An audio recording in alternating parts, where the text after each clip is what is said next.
আসসালামু আলাইকুম। Hello everyone, একটা রেসিপি নিয়ে আসলাম, পরোটা বানানোর রেসিপি। আলু ও ডিম দিয়ে পরোটা সকালে বিকালে বাচ্চাদের টিফিন টাইমে স্ন্যাক মজাদার রেসিপি। সেই রেসিপি নিয়ে আসছি, প্রথম থেকে শেষ পর্যন্ত দেখবে। রেসিপিটা ভালো লাগলে যারা ফেসবুক থেকে দেখছেন তারা ফলো দিবেন, যারা ইউটিউব থেকে দেখছেন তার সাবস্ক্রাইব বেল বাটন অন করে পরবর্তী নোটিফিকেশন ভিডিও যে আপনারা দেখতে পেলে লাইক কমেন্ট করতে পারে।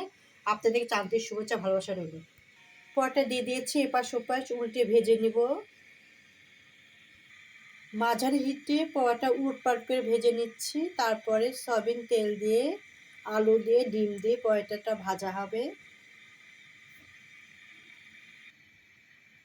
সয়াবিন তেল দিয়ে দিয়েছি। এখন আলু পোড় দিয়ে দিব।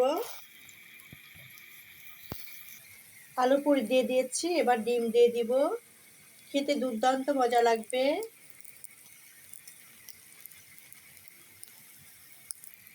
ডিম দিয়েছি, ডিমটা ভেজে নিব, উলটপালট করে ভেজে নিব।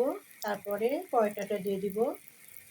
সব ভিতরে আলু থাকবে, আলু পোড় খেতে দুর্দান্ত মজা লাগবে।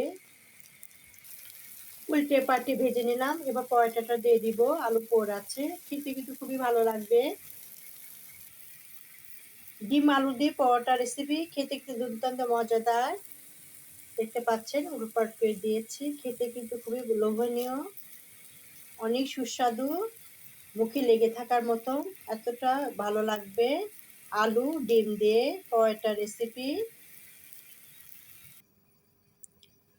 এভাবে কেটে পরিবেশন করলে আরও মজা লাগবে। সঙ্গে আলু পোড় আছে, ডিম আছে, কিছুটা মোগলাই সিস্টেমও হবে। আমি কেটে নিলাম, কাঁটা দিয়ে কেটে নিলাম। এভাবে কেটে খেতে হবে সস দিয়ে, অথবা এমনি খেলেও আলু আছে, এমনি খেলেও খুবই মজা লাগবে। রেসিপিটা যদি ভালো লেগে থাকে অবশ্যই একটা লাইক কমেন্ট করবেন। আন্তরিক শুভেচ্ছা ভালোবাসা রইল। আল্লাহ হাফেজ। আমি একটা পরোটা 4 পিস করেছি, আপনারা আরও ছোট করে কেটে কাটতে পারেন। খেতে কিন্তু খুবই লোভনীয় একটা মজাদার রেসিপি।